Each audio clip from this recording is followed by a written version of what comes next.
সুস্বাদু গুড়মুড়ি, গ্রামের সকালের নাস্তায় গুড়মুড়ি আর সাথে রং চা খেতে অসাধারণ।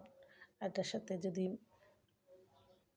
চলুন কীভাবে চাটা বানিয়ে নিয়ে আসি, আর আমরা চা দিয়ে মুড়ি দিয়ে সকালের নাস্তা করব, আর আপনাদের সাথে শেয়ার করলাম, দেখতে থাকুন।